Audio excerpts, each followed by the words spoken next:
Hi guys, this is Mr. Assassin and I'm here today to do Attack on Titan chapter 66 and 67 review. Now, I haven't done Attack on Titan for about 3 months because it's a monthly manga and I don't always have the time to keep up to date with it. But I'm going to do 66 and 67 right now, and I'm going to chuck them up together because they have a lot of information. And after this video I'm going to make Attack on Titan chapter 68, which I didn't currently read. I will read it after this video, but the way things are going, chapter 68 will be mostly fighting chapter. Fighting against Lord Race in Titan form. So I don't think we'll have much exposition there. So it's going to be, in my opinion, a short video. Now, after I read it, perhaps I will change my opinion. But let's get on with chapter 66 and 67. And as you guys can see, I have a bunch of things written here. And I will read it. I have mainly the top ideas that get off the two chapters, so we should be going fairly quickly. Sorry for that. So we start off in chapter 66 with a flashback from Historia, and a flashback since she was a young child and the limitations she had as a young child. And we already know about this because we already know that she was a bastard child of Lord Race and she didn't have much freedom. But we even see that when she jumps the fence of the farm she's in, she's being schooled. And in my opinion, this means that even though she is not recognized by her father, she's a bastard child, she's still important to him somehow, and she isn't left to leave the premises of the farm. Because it could be dangerous. We don't know what dangers lie, but the fact that she's being schooled just because she jumped the fence means that basically she's on lockdown in that farm. After this flashback, we jump to the cave and we see that Historia was about to inject herself and transform into a Titan, but she's beginning to question her legacy, the legacy of the King of Titans. She's questioning it because she doesn't understand why the Race family, the Race members that became heir to the Titan King, didn't stop all Titans. They had the possibility to stop them, they could control all of them, but they didn't. And this is a question I have myself.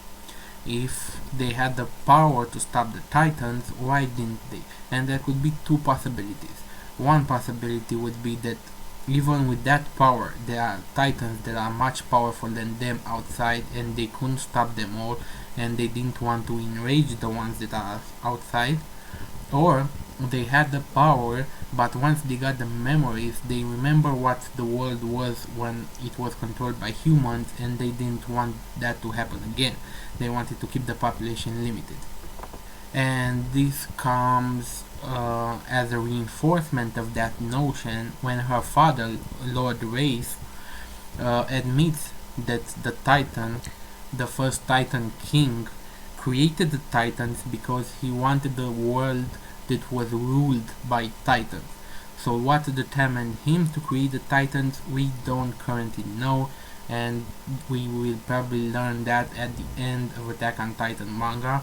But I'm goddamn curious, what would make someone be so pissed at the world that they want to create the Titans and keep the world restricted in this fortress? And they call this true peace, but it's not true peace because we see that even though the human population is at 10% or even less than 10% what it used to be before the Titans, we still have wars, we still have coups. The king was just murdered, so the population is still fighting inside the walls even though there's a greater threat outside. So not even the greater threat of the Titans united the population, and they call this true peace, but it's not actually true peace. And the history goes more in depth. Like we get to see that Lord Ray's father was the Titan King, inherited the power, and after his father, his brother inherited the power, and every time somebody inherited the power, they would get a certain look in their eyes, a look that they understand everything, like they were watching them from above, and that's how, plus their power, they were beginning to be regarded as gods, as God. The one who had the Titan King's power was God. It was at that point that Historia remembers what Krista told her. And she told her, I quote, "Live with your head up high." And then she decides that she doesn't want to step on the line that was set for her from birth. She doesn't want to help her father and help this line of descendants that all inherit the power of the great Titan King. And she wants to break free from that chain. She wants to live her life on her own terms. So she breaks the injection that was supposed to transform her into a Titan.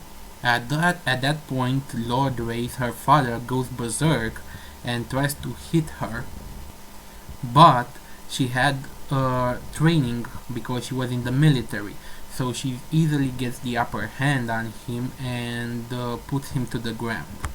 After which she goes to save Aaron and cut him down from his chains. Aaron at this point, in my opinion, is a bitch because he gave up. He wasn't trying to escape. All of this time I thought he was trying to find a way to escape or turn into the Titan. But no, he gave up and he wanted to be eaten.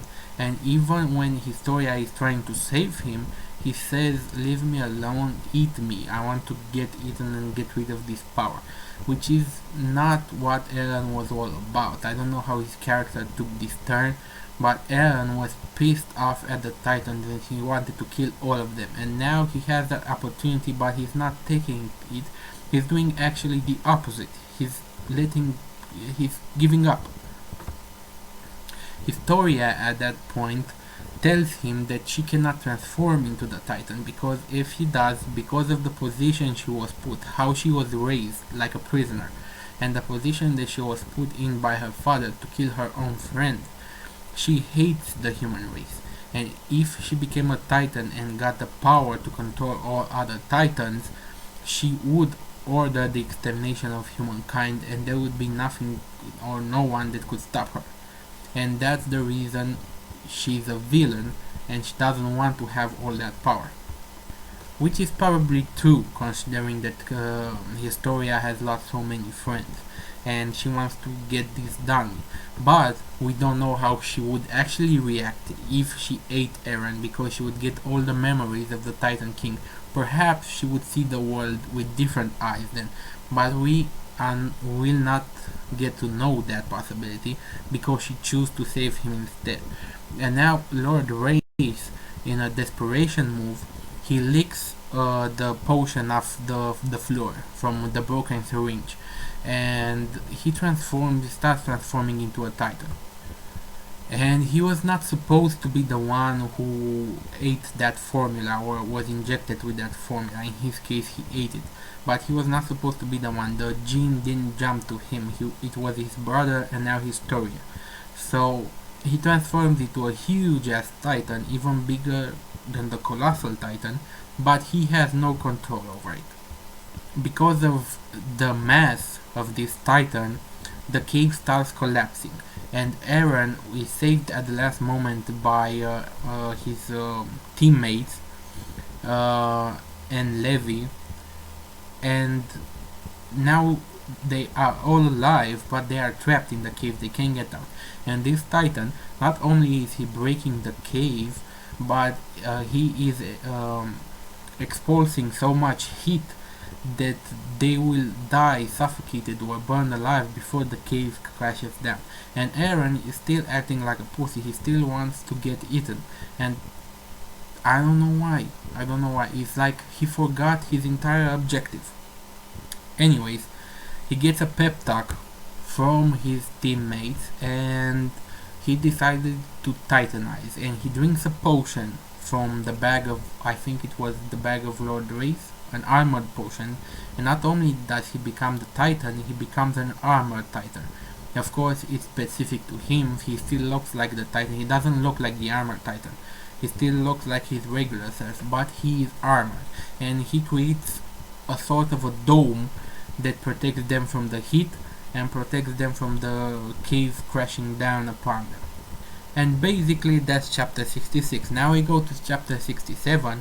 We see that they are alright for the moment, but they need to find a way out of the cave, and they are searching for a way out in the ceiling because the ceiling has collapsed, and of course they find a way out. Of course, what they observe is that the dome that he created as a titanized Titan, of course, doesn't disappear after he turns back to normal, because if you remember the bones he made before to save them in the first chapters, to save them from the cannon fire, he made a bone structure to save Armin and Mikasa from cannon fire. Those bones disappeared after he turned back into normal Eren, but this titanized dome doesn't disappear when he's normal.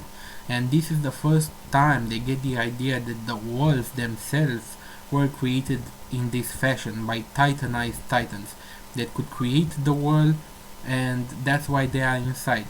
They go inside, titanized colossal titans, why am I saying armored colossal titans, and they create the world from one to each other, and they then live inside the world.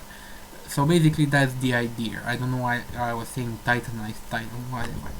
And they go outside, and outside they see Lord Race still in a titan form, a huge ass titan form. He is crawling, he left the cave and he's crawling to the citadel. And now, because they cannot get anywhere near the huge titan, I will call it Titan Race. They cannot get anywhere near him because the heat is too intense and even the trees are burning. They are discussing options of how to stop him before he gets to the human populace. And Eren says that, well, the only choice I see is to let myself get eaten. Once I get eaten, the process will be completed. Lord Race would be able to go back to his human form and control his ability. And once he gets back to human form, you guys need to kidnap him and practically brainwash him to do what you want. Of course, they say, Levi says that none of that is going to work because he has the power. He would then have the power to tamper that with their memories. And plus, Lord Race is convinced that this is the right path, and they will not be able to convince him otherwise. After this, Historia comes with a plan of her own. She practically sees this entire chain of events in another light.